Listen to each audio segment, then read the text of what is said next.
بسم الله الرحمن الرحیم. امیدوارم که شاد و پیروز و سربلند باشید. امروز در خدمت شما دوستان عزیز هستم با یه مبحثی تحت عنوان این که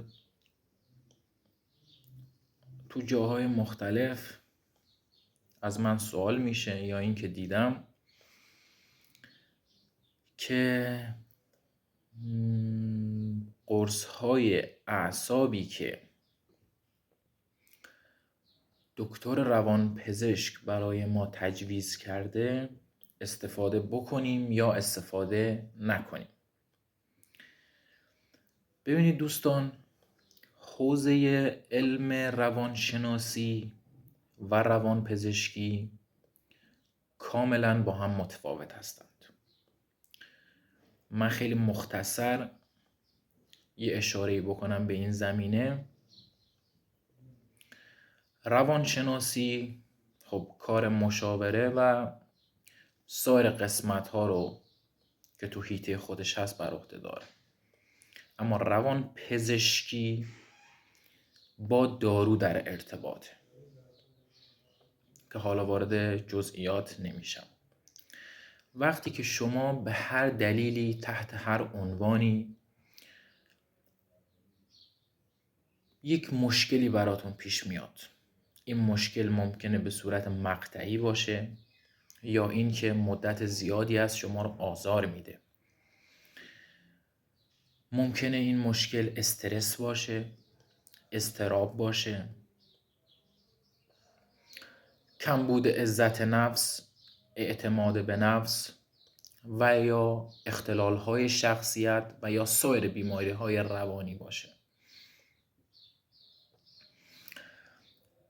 به روانپزشک مراجعه می‌کنید. روانپزشک برای شما دارو تجویز میکنه.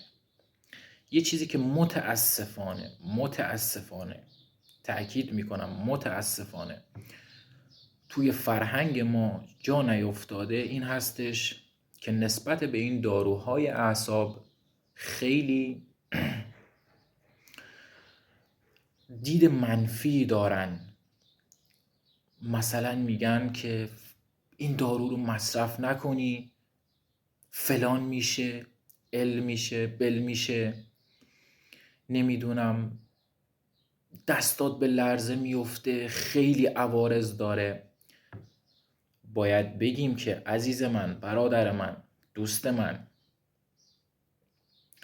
تو مشکلی که الان توش هستی، مشکل روانی که الان باهاش دست و پنجه نرم میکنی، اونقدر عوارضش از این داروها بیشتر هست که میصرفه و ارزش داره که بخوای اون عوارض اندک داروهای اعصابی رو که دکتر تو برات تجویز کرده استفاده کنی. پس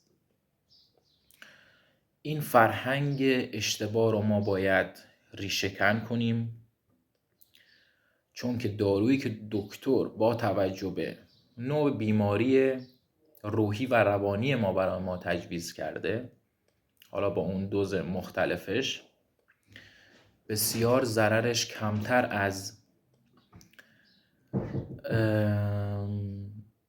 اون ضررهایی هست که استرس و سایر بیماری‌های روانی برای ما دارن. پس دارو تو سر وقت مصرف کن، مطمئن باش که نتیجه بهتری میگیری.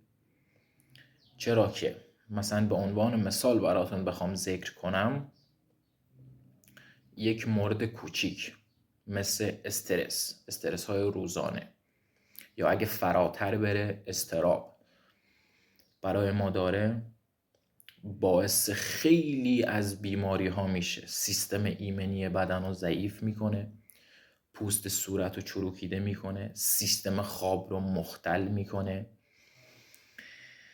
باعث ریزش مو میشه و موارد زیادی از این قبیل.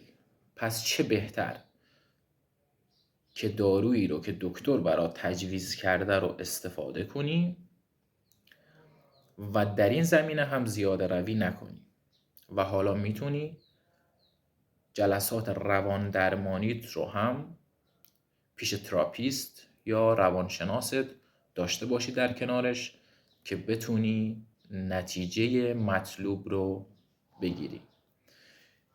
امیدوارم همتون در تمام مراحل زندگی شاد و پیروز و سربلند باشید. خوشحال میشم که کانال منو سابسکرایب کنید. آنچه دونسته های من هست رو با شما به اشتراک میذارم. امیدوارم که بتونید از این مطالب بهره کافی رو ببرید. یا